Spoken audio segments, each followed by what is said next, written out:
about power plant engineering.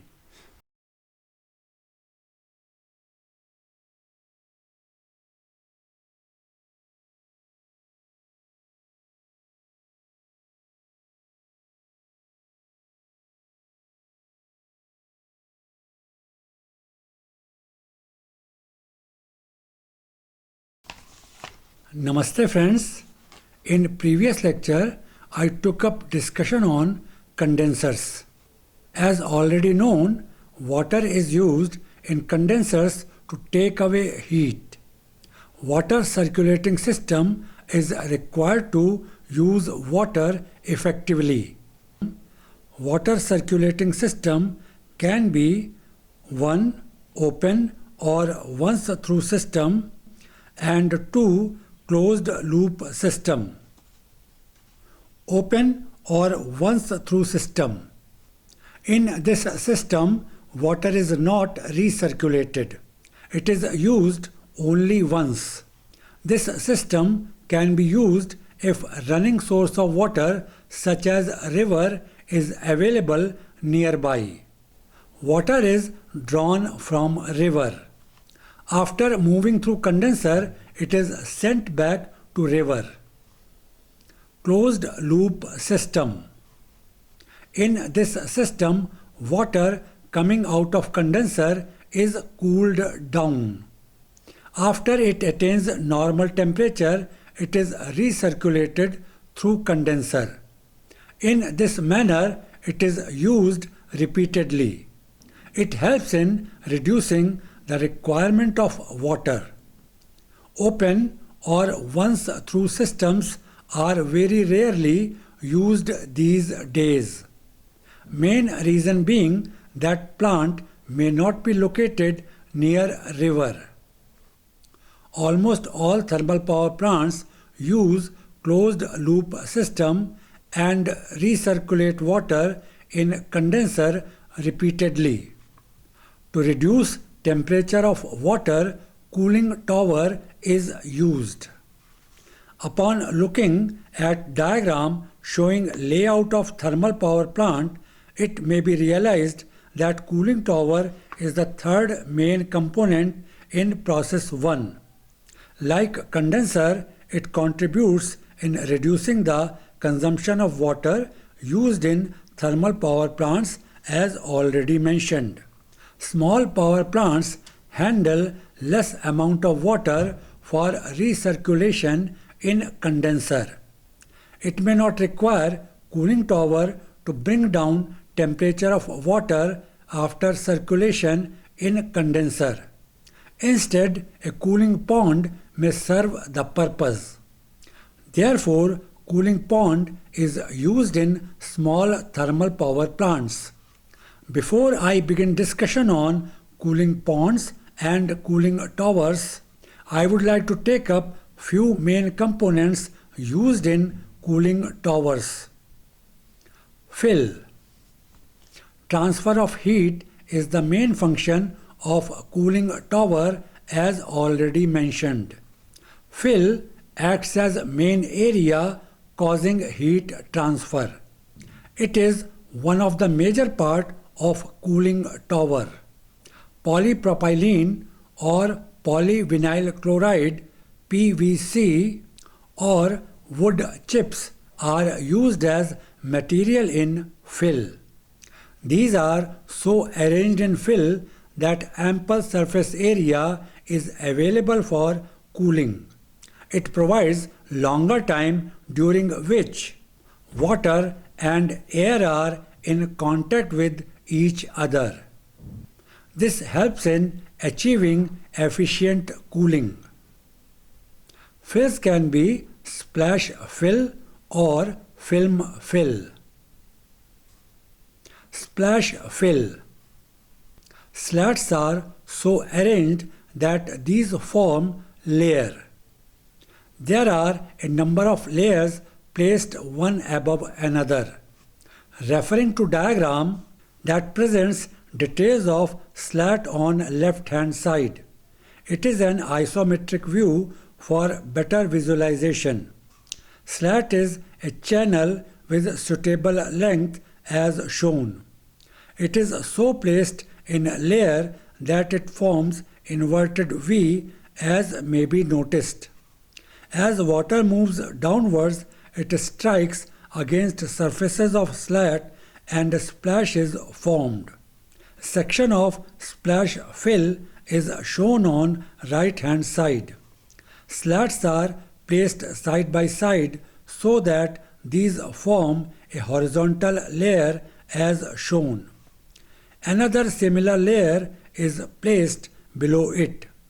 The two layers are so arranged that proper gap is available for movement of water from condenser and cooling air. As water falls on slats, it forms a splash. Further, downward movement of water converts it into small droplets. Formation of small droplets increases the surface area of water exposed to cooling air that is moving in upwards direction. This provides enhanced cooling of water. Film fill. This variant of fill has thin corrugated polyvinyl chloride or PVC sheets placed close to each other. Referring to diagram that presents a section of film fill, corrugated sheets are placed vertically as may be noticed. These are closely placed as already mentioned. Water from condenser forms a layer on both sides of corrugated sheet and moves downwards. Air moves upwards through the passage between sheets. Both are exposed to each other. This causes cooling of water. Water takes more time to flow due to corrugated shape of sheet. It causes longer exposure of air with water. In addition, corrugation increases the surface area of water exposed to air. This enhances cooling of water and thus improves efficiency of fill. Drift eliminators. Fine water droplets are carried by air as it moves through falling water. This is known as drift. These water droplets move out with air and are lost in atmosphere.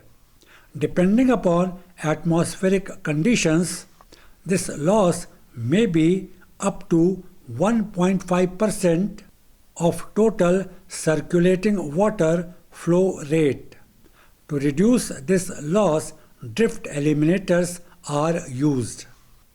Drift eliminators are the baffles that are placed in the passage of outgoing air. These are available in different modules, most common being blade type design and cellular design. Blade type design.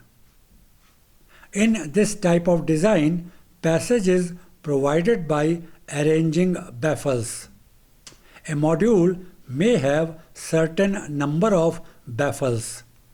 These modules are placed in the uppermost portion of tower as already mentioned.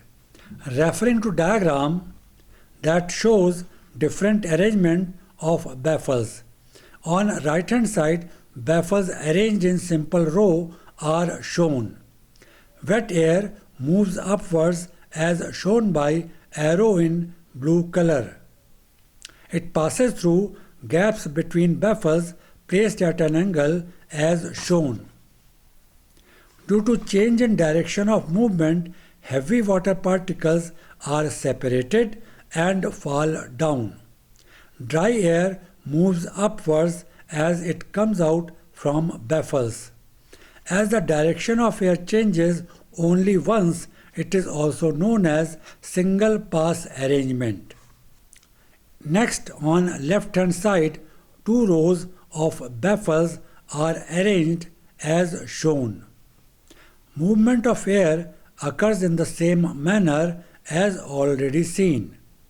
Only difference being that change in direction of air movement occurs twice here. Therefore, it is also known as two-pass arrangement. Next type of drift eliminator has 3 rows of baffles. It has 2 variants as may be noticed. There is a simple difference in 2 variants. Movement of air occurs in similar manner as already seen in 2 previous arrangements. It may be noticed that as air passes through gaps between baffles, its direction changes thrice. Therefore, it is also known as 3-pass arrangement. Number of changes in the direction of air movement matter. More the number of changes, better is separation of water from air. This enhances efficiency of drift eliminator. Cellular design. In this type of drift eliminator, cellular passages are provided through which air flows. These passages have hexagonal cross-section generally. Referring to diagram that shows a single hexagonal passage, 2 views, elevation and plan, have been shown for better understanding. It has 2 bends as may be noticed in elevation. These bends cause a change in direction of air movement. Change in direction of air movement causes separation of water droplets as already explained. This change in direction occurs twice. Therefore, it is a 2-pass arrangement. On the right hand side, a section of hexagonal passages placed together has been shown. Here again, modules of hexagonal passages placed together are formed. These modules are placed together in the uppermost portion of cooling tower. Cellular design of drift eliminator is better than blade design. Due to this, cellular design drift eliminators have better efficiency. Polyvinyl chloride or PVC and polypropylene are most commonly used materials in drift eliminators. These are capable of repelling water. Condensate polisher.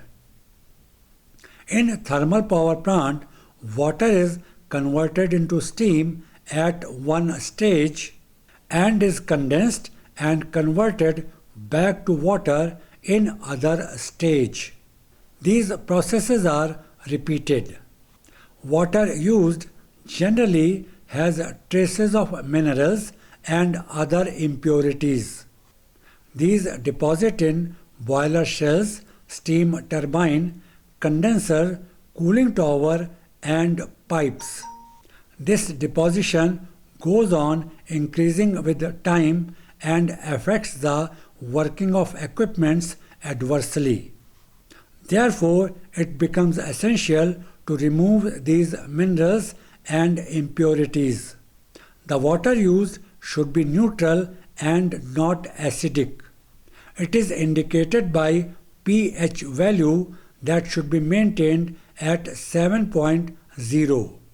Condensate polisher removes traces of mineral and other impurities present in water. Ion exchange technique is used in condensate polisher. Referring to diagram that shows condensate polishing system, tower on left hand side has mixed bed abbreviated as MB. Raw condensate enters in it from top as shown. Mixed bed has ion exchange resin located in middle portion of tower. Ion exchange resins are insoluble polymers having backbone of cross-linked polystyrene and side chains of iron active groups. Arrowhead on left hand side indicates regenerated resin entering in mixed bed. Raw condensate reacts with resin and treated condensate is taken out from the bottom as indicated in diagram. Exhaust resin is taken out from lower portion of mixed bed as shown. Exhaust resin is taken to tower 1. It is cation regenerative tower or CRT. It is provided with sulfuric acid H2SO4 from top as shown. It regenerates spent cation resin. Resin is next transferred to tower 2 from bottom as shown. Tower 2 is anion regeneration tower or ART. Here it reacts with sodium hydroxide NaOH that enters from top. Reaction regenerates spent anion resin. Next it goes to tower 3, that is mixing and storage vessel or MSV. Here resin is backwashed. Backwash is done by applying uniform flow of water from the bottom of bed. This fluidizes the resin and removes suspended material from around resin beads. It produces waste water that contains contaminations removed from resin. It is termed as brine water. It is essential to dispose it of properly. 3 towers 1, 2 and 3 form regenerative unit as these regenerate resin through 3 different processes. Regenerated resin is transferred to mixed bed as shown. In practice, there may be more than 1 towers having mixed bed or MB. These are required to provide continuous operation over a long duration of time. Regeneration occurs in one tower, whereas other towers carry on stream operation. These contain beds of mixed resins. Now I begin discussion on cooling ponds and cooling towers. Cooling pond. A large shallow pond is created. It is filled with water that comes from condenser. Hot water in pond comes in contact with atmospheric air which is at lower temperature. This causes cooling of water. When temperature of water is reduced to desired level, it is sent back. Hot water from condenser replaces it. There is a continuous circulation of water in pond. To facilitate cooling of water, simple modifications such as creating a passage may be made. Referring to diagram that shows top view of a cooling pond. The pond has been provided with partitions. These partitions enable directional flow of water. The exposure of hot water with atmospheric air is of longer duration. This causes faster cooling of water. As may be seen, water enters in the middle of pond. It moves through passage between partitions and turns upwards and downwards as indicated. It moves from left to right and turns further as shown. Finally, it moves out from exit as may be noticed. By the time it reaches at exit, it has lost its heat content. This cold water is recirculated. Arrows in blue color indicate direction of flow of water as may be noticed. In smaller cooling ponds, partitions may not be provided. Hot water from condenser is collected in pond and is exposed to atmospheric air. This causes desired loss of its heat content. Cold water is recirculated. Spray ponds. Here, hot water coming out of condenser is taken out in the form of sprays. It is done by providing suitable outlets in pipe. Referring to diagram that presents the front view, hot water from condenser is supplied through pipe as shown. Pipe is provided with suitable outlets so that water comes out in the form of sprays. There are more than one outlet as may be noticed. Water is exposed to atmospheric air and is collected in pond. Spray converts water into fine particles.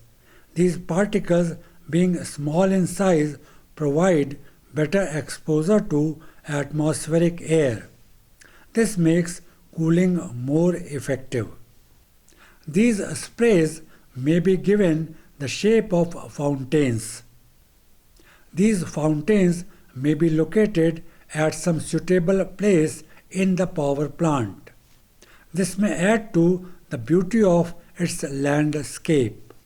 I conclude here discussion for today. In my next lecture, I will continue with discussion on cooling towers. Thanks for watching.